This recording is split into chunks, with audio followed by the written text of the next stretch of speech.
les dégâts de sa politique, les dégâts de sa conduite, c'est-à-dire les dégâts causés par sa personne à la France et d'une manière générale aux Français, font qu'il aura énormément de mal à assumer un tant soit peu sa Ça charge. veut dire quoi alors? Ça veut dire qu'il Ça veut dire malheureusement que la question de sa démission sera posée. Elle se pose d'ores et déjà, et je pense que c'est une mauvaise idée de la poser aujourd'hui. Mais je pense qu'on arrive à un moment où le coût pour la France et le coût pour les Français fait que le président de la République, on ne lui demande pas d'être gaulliste, il ne l'est pas à l'évidence, mais on lui demande à tout le moins d'avoir un peu de dignité et de respect de la fonction. Parce que là, c'est la fonction, c'est les Français et c'est la France qui plonge. Voyons bien les choses en face. Il y a un effet de sidération de ce que nous vivons depuis maintenant plusieurs mois pour les Français.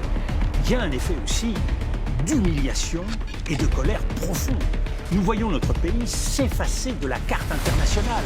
On a des changements majeurs qui se produisent en Europe, en Ukraine, au Moyen-Orient. Et oui, nous sommes peut-être en bonne forme pour organiser une photo en marge de Notre-Dame. Nous ne comptons pas.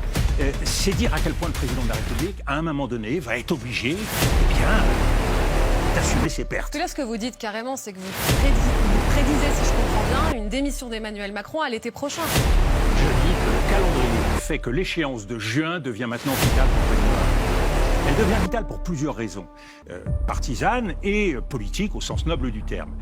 Au mois de juin, le président récupère la possibilité d'une censure du gouvernement, donc il retrouve en quelque sorte toutes ses prérogatives.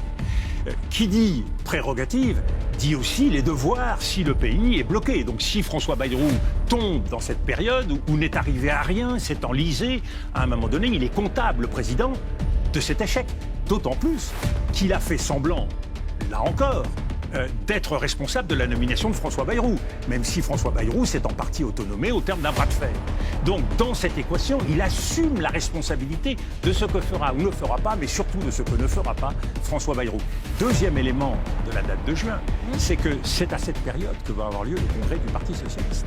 Et donc, plus le congrès du Parti socialiste sera derrière les socialistes, plus la présidentielle s'imposera aux socialistes. Et donc, le caractère très oppressant du jeu des alliances va refaire surface et le Parti socialiste sera obligé de rejoindre l'alliance avec la France insoumise et donc de revenir, je ne dirais pas à la nuit, je pense que c'est respectueux, en tout cas dans le sillon d'une nécessité. Vous, président de la République aujourd'hui, vous démissionnerez. Vous auriez déjà présenté votre démission. Je pense que comme gaulliste, ça fait beaucoup de fautes de la part du président. Il est quand même le président de la République de la Ve République qui n'a jamais été capable de tirer une leçon de ses erreurs. Et qui a toujours pensé, comme au poker, qu'on pouvait se refaire. Il est comme ces joueurs intoxiqués qui croient qu'il peut tout regagner et même un peu plus. Je crois que la vérité, c'est de constater quand même les dégâts de la politique qui a été menée.